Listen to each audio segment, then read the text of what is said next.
Hello, everyone, and welcome to Slash Film Daily for Thursday, March 4th, 2021. On today's episode of the show, we're going to be talking about the latest film and TV news.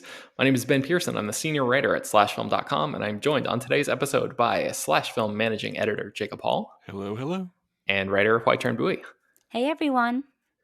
All right, guys, let's jump right into the news, and then we're going to get into one mailbag question before we wrap up for today. So, Jacob, I hate to do this to you because I know that the Alamo Drafthouse is near and dear to your heart, but we've heard some unfortunate news out of that company, I guess, and I wonder if you could run that down for us. Yes, the Alamo Drafthouse theater chain has filed for Chapter 11 bankruptcy, which is not a death knell, but it's definitely a sign of the pandemic times that they had to do this. They are closing several locations, but right now the current plan is in a statement they put out even actually this morning that things intend to be business as usual. They just have outside investors who came in to rescue them, more or less. It's Altamont Capital Partners, as well as affiliates of Fortress Investment Group, which both sound like dystopian companies to me. They really do. And among the theaters closing is the Ritz location in downtown Austin, a place that I've been going to on the regular for over a decade, where I have a 70mm projector there, and it's been a very important cornerstone of Austin film culture. And I know that as much as Drafthouse has been in the headlines for negative reasons over the past few years due to some allegations and more so, more than just allegations, essentially proof of some toxic workplace allegations, doesn't change the fact that this is where I saw movies, and it's where a lot of people see movies, and it's where I spent foundational moments of my life. And before the pandemic, the company was on a really big expansion plan. They're opening new locations on the coasts. The long planned Los Angeles version was getting ready to open up. And it's just a real bummer that I just can't foresee a future where having outside investment firms being a good thing for a theater chain, especially one that, you know, was happy to lose money on strange events and repertory screenings and festivals like Fantastic Fest. It's just a real bummer to me personally. Putting aside all the negativity around them in the past few years, just put it all aside for a second. It's just, this is where I saw movies, guys. Yeah. And they can put out a release saying we're the same thing going forward, but I can't imagine them being the same going forward after this. I was going to ask you about that. You mentioned Fantastic Fest, and you know that, like, the idea of outside investors coming in and purchasing a company is something that, you know, people in the media landscape are very familiar with. That's been going on for quite some time now, as this industry has sort of gone down, you know, further and further downward, and more and more people end up losing their jobs and getting you know, pushed aside, and consolidations and all that kind of stuff. With a company coming in and purchasing or bailing out Drafthouse, as it were, what do you think, I guess, Jacob, about the future of Fantastic Fest? Like, that festival has been so linked to the Drafthouse. Do you think that if they can't do it there, they can do it somewhere else? That's a question that I'm not prepared to fully answer. I will say that I have heard that that Fantastic Fest loses the Drafthouse money every year. It literally is a money loss, and they do it because it brings in a lot of prestige and brings in premieres and brings in a lot of positive buzz, and it just makes the Austin film community and the Washington community happy. It's a festival that people tend to enjoy, and it's always been like really, really good for like a really good social marker for the company. But like I said, it doesn't make money. In fact, it loses money. So I would watch that space because I have a bad feeling in the pit of my stomach about that one. Yeah. Okay. Well, we'll keep our eyes out for that. So the next news story here is about The Falcon and the Winter Soldier, the upcoming Disney Plus Marvel Studios TV series. Variety did a pretty good profile of Anthony Mackie, who's one of the stars of this upcoming show, and sort of buried within that profile is a report that while bound by standard Marvel-grade secrecy, the actor confirms that there have been no discussions of a second season for The Falcon and the Winter Soldier. This is something that Kevin Feige, the president of Marvel Studios, has talked a little bit about, the various Marvel shows, the ton of them that have been announced and will continue to be announced. Some of them are just going to be one and done shows. Some of them are going to have additional seasons. I think Loki is one that, if it hasn't been like officially announced yet, it's like the worst kept secret in Hollywood that there is going to be a Loki season 2. But Falcon and the Winter Soldier, I think all of us were sort of like wondering about the future of that series. Is it going to be more than just the 6 episodes that are planned for this upcoming show? And this Variety piece says, no, there are no plans for season 2 right now. That doesn't mean that this is going to be the end of these characters' journey on the small screen. We're pretty sure that Sebastian Stan and Anthony Mackie are going to be incorporated into more Marvel movies going forward. But just because the Falcon and the Winter Soldier is what appears to be a one and done show, does not technically mean that they can't come back to be in a show called Captain America and Bucky, as Brad Oman suggested in our Slack, because that was the name of a comic book title at one point. Or, whatever, the new Captain America starring Anthony Mackie, whatever the case may be. There is a chance that Marvel decides to take these characters and just stick them in a different story that has a new title. And that would be, I guess, a way for them to keep Kevin Feige as the creative overlord of this whole thing, and not necessarily give any one showrunner outsized power, I guess, in the Marvel system. Theoretically, you could sort of like wipe the slate clean and bring in new voices, writers and showrunners and stuff like that, telling these stories. And I kind of have mixed feelings about that, because it's kind of like the comic book approach, isn't it? Yeah, exactly. And that's part of my mixed feelings, because there is so much precedent, even in the movies, of doing this kind of thing with these characters and with sequels and stuff like that. But and certainly in comic books, but it kind of, I don't know, like if I was Malcolm Spellman, who is the creator and I guess they're calling it head writer instead of showrunner over at Marvel, the person who essentially created Falcon and the Winter Soldier, and then I was able to do that and wanted to tell more stories, but then a year or two later or whatever, Marvel announces that those characters are coming back, but it's in a different series with a different set of creatives. I would kind of feel bummed about that. So, but then I also like the idea of a bunch of different voices being given the opportunity to tell these stories. So, who knows what's going to happen there. I just wanted to bring it up here and sort of like take your temperature, guys, and see what you were thinking about this. HT, do you have any reactions or I guess predictions about what might happen here? That's an interesting thought. I actually hadn't thought of that sort of approach to the Marvel shows until you had brought it up. And it's something that they have pulled off before with the Marvel films and, of course, with comics, but does kind of give that cog in the machine type of feeling to these creatives who are running the shows essentially, and then getting someone else to replace them. It's definitely antithetical to what TV has been for the past, few decades, but I don't know. It's interesting. I don't really know how I think about it yet. Jacob, do you have any thoughts? My thoughts are that just like smart to say, Ben, but I don't. You guys summed it up pretty much. I don't think we will get Falcon Winter Soldier season 2, but I guarantee you that those characters will pop up in their TV show, as Ben said. I don't even think we'll get a Loki season 2. I think we'll get another TV series starring Loki. So okay. I think that's going to be the pattern going forward. Yeah, I mean, Alan Sepinwall, who's a really great television critic, has been doing it for a long, long time. On Twitter yesterday, word came out that Bosch is getting a spin-off series on IMDb TV. It's moving from Amazon Prime into a new like spin-off show, and like some of the same actors are reprising their roles. And he mentioned on Twitter that part of the reason for that is like a financially driven decision. Like, if you keep the same actors and the same creatives and stuff like that, I guess contracted on the same show, and just the show builds and builds and builds, those people's quotes can go up over the course of multiple seasons. But if you sort of wipe the slate clean and plug them into a quote unquote new show, then some of those like financial incentives go away for the creatives, and it's a way for like the companies to, save money.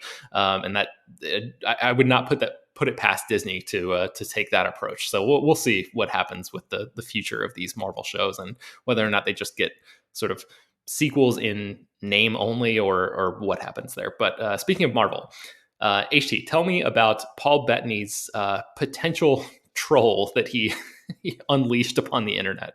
So Paul Bettany, the little stinker, is the gist of this story. Early on in the run of WandaVision, Paul Bettany had teased the arrival of a top secret star with whom he had always wanted to work with. And, this, of course, set the internet ablaze with theories. Is it Benedict Cumberbatch to lead into Doctor Strange, the Multiverse of Madness? Is it Nathan Fillion as Wonder Man? Is it Ian McKellen as Magneto? And it turned out to be none of those things, possibly, potentially, because as everything is said under the Marvel machine, everything is pretty still kept under lock and key. But it appears that this cameo that Paul Bettany was teasing was none other than himself. The white vision that was revealed at the end of last week's episode of WandaVision, which is the new Vision android imbued with the power from the drone that was retrieved from Wanda's hex. And this is basically going to be seeing Paul Bettany playing opposite himself, presumably, and White Vision presumably being evil, as we're all thinking. And Paul Bettany, in an interview with Good Morning America, said fans were guessing people like Benedict Cumberbatch or Patrick Stewart, and I was thinking, God, that's a good idea. They're going to be so disappointed when they find out it's me. But one of the hosts of Good Morning America did ask Paul Bettany if there's another potential secret cameo down the line that has yet to be revealed. But Paul Bettany was suddenly faced with technical difficulties and did not respond. Okay, so he was faking the technical difficulties as a way to avoid the question, basically. Yes. HT, I want to ask you about this. Do you think? Okay, so as he mentioned, there's been a huge swell of fan speculation riding the wave of that first Bettany comment about the actor that he's going to be acting with, and now like the idea that he would go on Good Morning America the week before, a few days actually before the new episode, the season finale of WandaVision, and reveal that it's just him. I kind of, I don't know how to feel about this. I'm wondering if like this is the troll, that's something that you mentioned that the host asked about, like at the very end, like, okay, Paul Bettany, are you lying to us now or were you lying to us before? And I just want to see what you think the real answer is, HT. I don't know. I mean, it's totally possible that he's lying now, and this is just kind of him trying to throw everyone off his scent and to say it was all a joke, actually, which wouldn't be beyond Marvel. They've blatantly lied to us before. So, maybe this is just a fun little stunt, like and a misdirection at the last like a second. little bit of misdirect, a fake herring, a red herring, and there's actually a big secret cameo in the final episode. So who knows? Jacob, do you have any thoughts? Do you think like a big cameo? Do you think it makes sense for there to be a big cameo in the final episode of WandaVision based on what we've seen thus far? Absolutely not. At this point, the show should be about its main characters, Wanda and Vision, and anything else is a distraction. And my opinion on this is bless Paul Bettany, bless him for just being a big troll and sending all the nerds into speculation. People will be pissed about this. People are already angry on the internet about this and angry at Paul Bettany. But my whole thing is, this is kind of what you get. You reap what you sow when it comes to trying to read too much into a mystery box show, which is what we do on this podcast every week. But my reaction to that is, if your whole hobby in life, which is often my life, revolves around dissecting pop culture, you got to roll with the punches, and occasionally you're wrong, and occasionally real funny stuff happens, and I think this is really funny. Okay, so we'll see. I guess we'll report back tomorrow with the final word about Paul Bettany's potential troll job there. All right, let's get into the mailbag before we wrap things up today. Julian from Austin, Texas, wrote us a nice message with a bunch of nice things about the podcast, and I'm just going to read some of the email here. I wanted to hear your thoughts on the topic of book adaptations, specifically what makes a good adaptation. This person basically says that they prefer the books to the TV shows or movies that are often using those books as source material. How can adaptations be done right, in your opinion? Is strict adherence to the source material vital, or just as long as it's able to capture the overall message and feeling the book was going for, is that good enough? I would love to hear your thoughts on this. And if you could name some instances where you actually found the TV or movie adaptation to be better than the original books that they were based on. So before we get into specific examples, Jacob and HT, I know you guys read a lot. What are your thoughts about this? What do you think makes a good adaptation of a book? HT, let's start with you. Well, I think Julian kind of hits the nail on the head when he talks about how it's about capturing the overall message and feeling of the book. It's not about doing such a strict adaptation. And movies and books are such separate entities that you don't need to have the movie be a direct translation of the book. And I think sometimes if they try to slavishly adhere to what the book was, it's not as fun. It doesn't make use of the new medium that it's in. And so, yeah, I think that there can be movies or TV show adaptations that are better than the books. I think that sometimes they can be worse, even if they're not, even if they're taking some creative liberties. But it's all kind of, it depends basically. It depends on both the actual like quality of that show and movie, in addition to whether they captured that original feeling of the book and whether that book was good to begin with too. Mm-hmm. Yeah, I think that's a huge part of it. Jacob, do you have any general thoughts about what makes a good adaptation? Yeah, I'll echo a lot of what HT said. Capturing a book slavishly is the absolute worst way to adapt a book. You want to go for the essence of the book, the feeling of the book. I mean, I guess a famous example, one that's easy to jump onto because a lot of people have seen it, is even the first two Harry Potter movies are so intent on getting the order of the events from the book beat by beat by beat in order, and like putting as much of those books on the screen that they forget to be movies. They feel like rushed recaps of the book. The third Harry Potter movie does the right choice and ditches about half the book and focuses on things that are inherently cinematic and captures the actual feeling of reading that story, as opposed to hitting the events and hoping that you can meet it halfway and go, yeah, I remember how I felt reading this, as opposed to actually feeling it in the theater or at home watching it on the screen. So yeah, I mean, I would rather half of a book's events be cut if it means capturing the essence of that work. Mm-hmm. Okay, so in our selections here, we've tried to pick some instances where we like the movie or TV show better than the original books.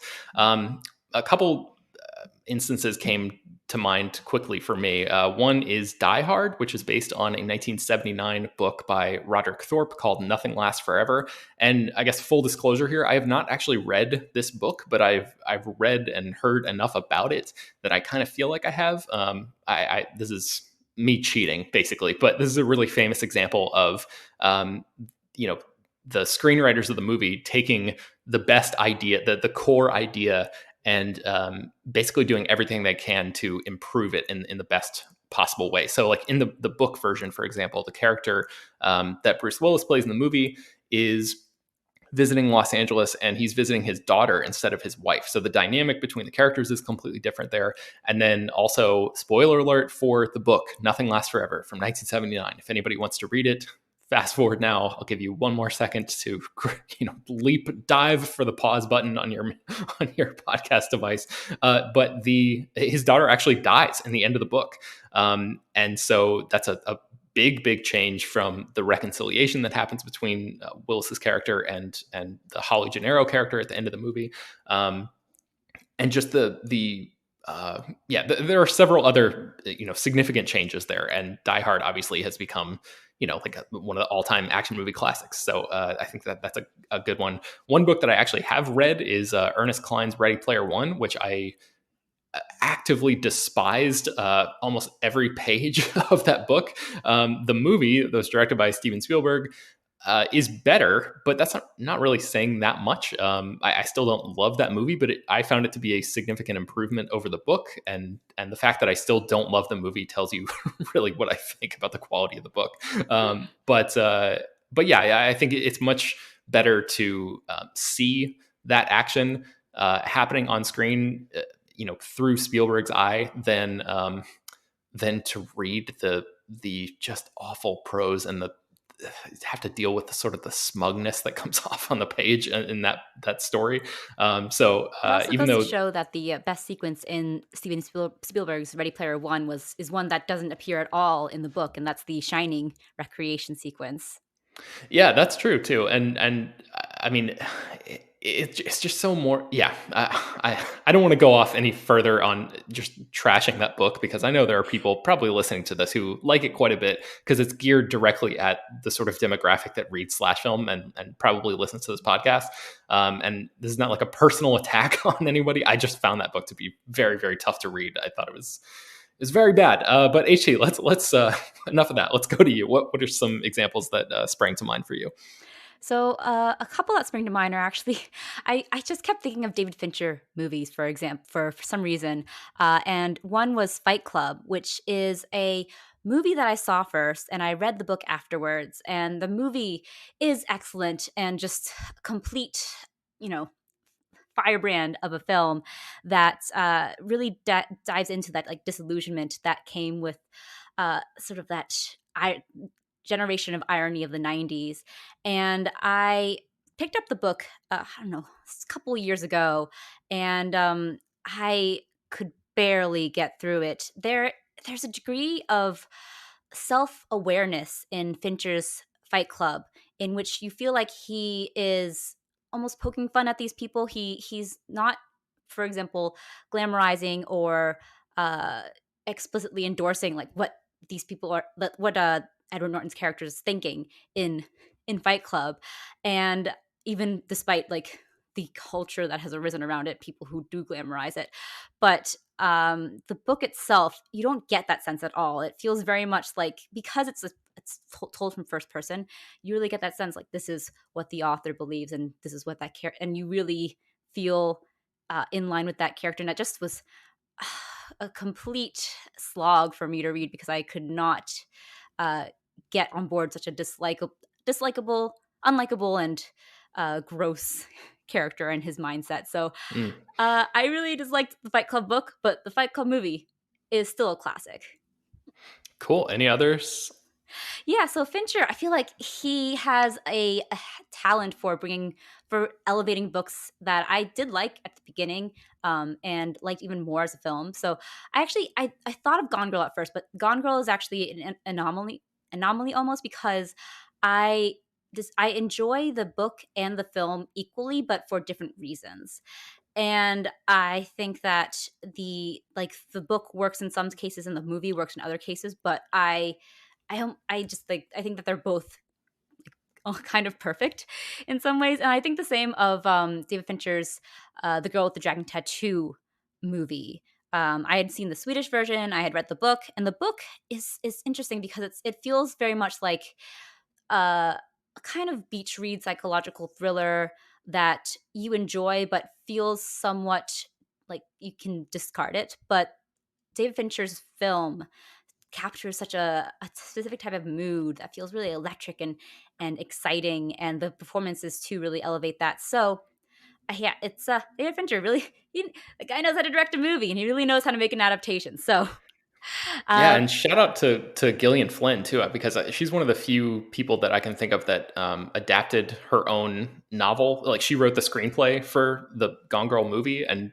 man, what a just that script is so great, and the combination of that script and Fincher's direction and all the performances and everything really elevates that whole thing. I think that's I guess like an unsung talent. Like, you don't really hear that too much. A lot of people try it, but not a lot of people do it as successfully as Gillian Flynn did.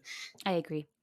And my last choice is it might be a controversial one, or maybe one that's unexpected coming from me, but it's Lord of the Rings, Peter Jackson's adaptation, not counting the Hobbit movies, because that was an abominable adaptation. But he really nailed it that first time around with the Lord of the Rings.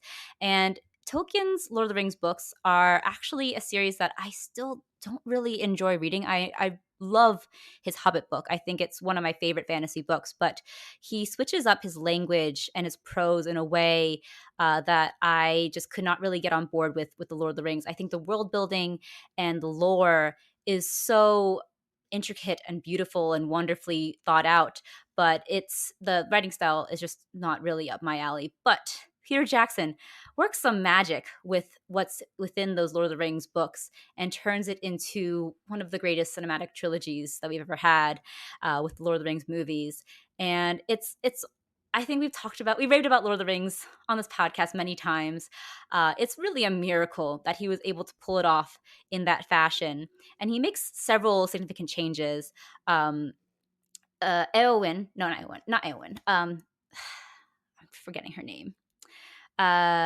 He makes several significant changes to the female characters, for example, which, when Tolkien wrote them, were very much in line with what you would expect from that time period that he wrote them in. Mm-hmm. But Peter Jackson makes those changes and gives them more agency in a way that doesn't feel completely forced, but feels just feels part of that whole world too. So he really, he pulled off a miracle with Lord of the Rings movies.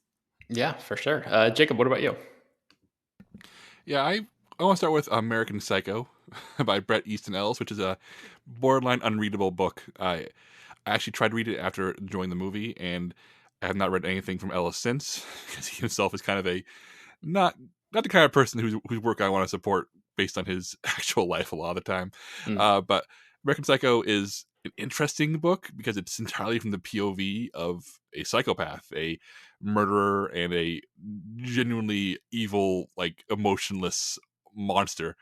And being trapped with him in that narrative is an interesting literary experiment, but it's also unbearable. Whereas the film adaptation, which was written and directed by a woman, finds the comedy in it. It finds the comedy that Ellis simply did not have, when he was so interested in being dark and miserable that he forgot how inherently hilarious Patrick Bateman, the main character, actually is, and how ridiculous he is as a character.